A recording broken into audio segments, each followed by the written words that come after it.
O perdão. Uma vez eu disse que a pureza sexual é a mais impopular das virtudes cristãs, mas provavelmente eu me enganei. Agora estou vendo que uma outra virtude é muito mais impopular e detestável. Senão vejamos. Está escrito na lei cristã: amarás ao teu próximo como a ti mesmo.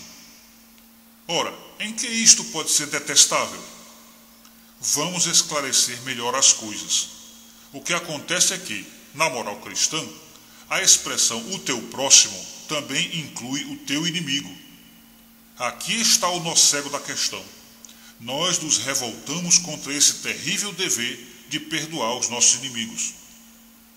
Todo mundo acha que o perdão é uma ideia maravilhosa e até adorável, até chegar a hora de perdoar alguém em especial, como foi o caso dos ingleses perdoarem os alemães na Segunda Guerra.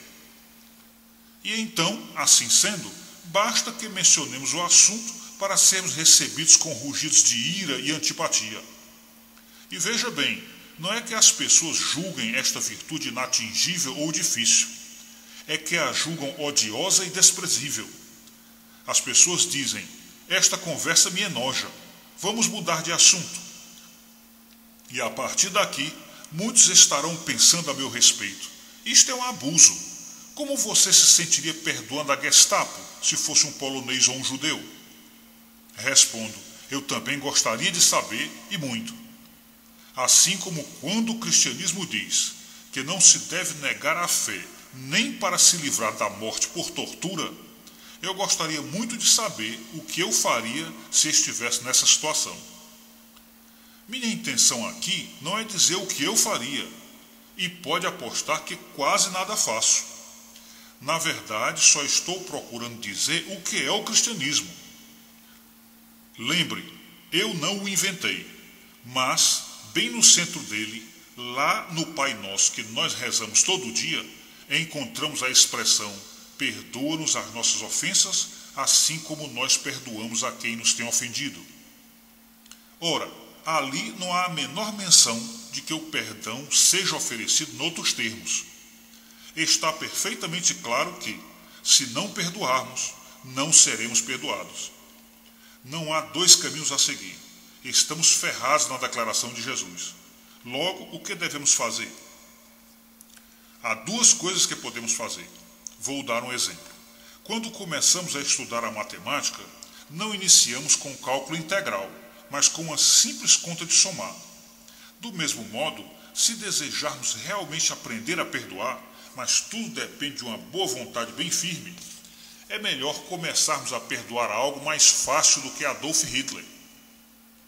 Podemos começar perdoando o marido ou a mulher, ou os pais, ou os filhos, ou o colega mais próximo, por alguma coisa que disseram ou fizeram a semana passada. Isto possivelmente nos bastará como um primeiro passo. Depois poderíamos procurar compreender exatamente o que significa amar o próximo como a si mesmo. E não da outra. Se formos procurar o que significa isso, veremos que na realidade significa que devemos amar os outros da mesma forma como nos amamos. Sim, eu entendi.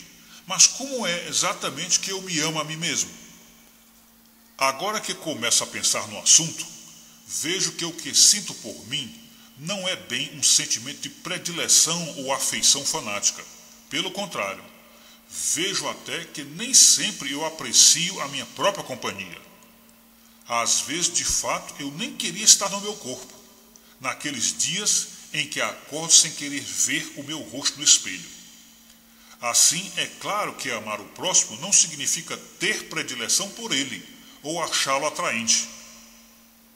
Eu devia ter compreendido isso antes, porque naturalmente ninguém pode ter predileção por alguém por meio de tentativas, como nenhum amor é legal se for obrigatório. Ora, será que eu penso bem de mim mesmo? Eu me considero uma boa pessoa? Bem, temo que às vezes sim. Isto é, muitas vezes eu me acho muito bom, e estes serão, sem dúvida, os meus piores momentos. Mas não será por isso que eu me amo a mim mesmo. De fato, ocorre justamente o contrário. Meu amor próprio me faz pensar bem de mim, mas pensar bem de mim mesmo não é o motivo pelo qual me amo. Logo, amar os inimigos não significa que eu tenha que pensar bem deles. Ufa, isso é um grande alívio, porque muita gente imagina que perdoar os inimigos é fazer de conta que, apesar de tudo que eles fizeram de mal, eles não são de fato tão maus quanto é evidente que são. Mas prossigamos. Nos meus momentos mais lúcidos, eu não somente duvido que eu seja uma pessoa tão boa assim, mas às vezes me vejo até como alguém muito ruim. Para ser sincero, é com horror, repugnância e até vergonha que eu encaro certas coisas que fiz. Assim, evidentemente, posso repudiar e odiar as coisas que meus inimigos fazem. E por falar nisso, lembro-me de ter ouvido meus mestres cristãos dizerem que devemos odiar os atos de um homem mau, mas não odiar o homem mau. Ou, como eles diziam, devemos odiar o pecado, mas não o pecador. Passei muito tempo na vida considerando essa distinção uma tremenda idiotice. Como se poderia odiar o que alguém fez e não odiar a pessoa que o fez? Porém, muitos anos depois, eu percebi que foi precisamente assim que eu me comportei durante toda a minha vida com relação a uma determinada pessoa, eu mesmo. Ora, por mais que eu não gostasse de minha covardia, de meu convencimento e de meu temperamento explosivo, eu jamais deixei de me amar. E nunca houve a menor dificuldade nisso. De fato, a verdadeira razão pela qual eu odiava as minhas más ações era porque eu amava quem as praticava. Justamente porque eu me amava, era que sentia tanta tristeza em constatar que eu era a espécie de gente que faz dessas coisas. Consequentemente, o cristianismo não pretende que diminuamos nem 1 milímetro no ódio que sentimos pela crueldade, pela corrupção e pela traição. Devemos odiá-las mesmo. Não precisamos nos retratar de nada que tenhamos dito contra tais coisas. Mas o cristianismo pretende que as odiemos do mesmo modo como odiamos as nossas próprias ações, sentindo pesar por alguém que haja feito tais coisas e esperando que, se for possível, de algum modo, algum dia, em algum lugar, neste ou noutro mundo, aquela pessoa possa curar-se e tornar-se novamente humana. Façamos um teste. Suponhamos que vimos na televisão uma história dessas comuns hoje em dia, com cenas das piores crueldades de um estuprador que pegou uma criancinha. Mas logo depois abrimos um outro canal onde passava a mesma notícia e aí vimos que a história do tarado não era exatamente do jeito que o outro canal informou. Pergunto, será que o nosso primeiro impulso é pensar, graças a Deus, até mesmo um cara desses não é tão mau assim? Ou será que na hora, ao contrário, teremos um certo sentimento de frustração, decepção ou até mesmo uma firme disposição de nos apegar à primeira versão do caso pelo mero prazer de pensar que os nossos inimigos são mesmo os piores monstros? Ora, se é o segundo pensamento que nos ocorre, então temo que este seja o primeiro passo de um processo que, levado até o fim, nos transformará em demônios. Não é exagero, a coisa se processa assim. De início, desejamos que a escuridão seja um pouco mais escura. Dando livre curso a esse desejo, mais tarde vamos querer ver o cinza como mais escuro. E depois vamos querer ver o próprio branco como preto. E no final do processo, dando asas ao desejo, terminaremos por ver tudo, inclusive Deus, os nossos amigos, familiares e até nós mesmos como monstros. E finalmente, incapazes de parar este processo, seremos para sempre instalados num universo de pura escuridão e ódio. Entendeu? Mas prossigamos mais um pouco. Amar o nosso inimigo significaria que não se deve puni-lo? Não, porque amar a mim mesmo não significa que eu não deva me sujeitar ao castigo e mesmo à morte. Se alguém cometeu um homicídio, o procedimento cristão correto seria entregar-se à polícia para ser preso, julgado e condenado, inclusive à pena de morte, se houver isso no país.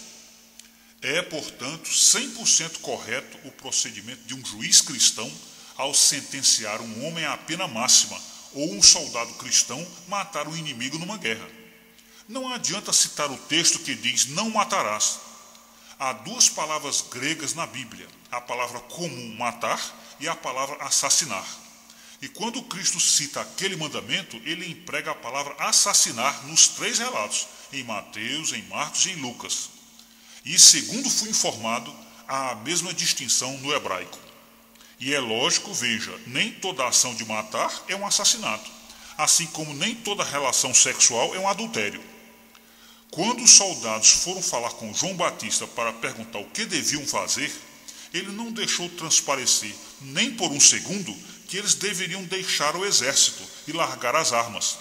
Assim também Cristo nada disse contra o exército ao encontrar-se com o primeiro sargento romano, que chamavam de centurião.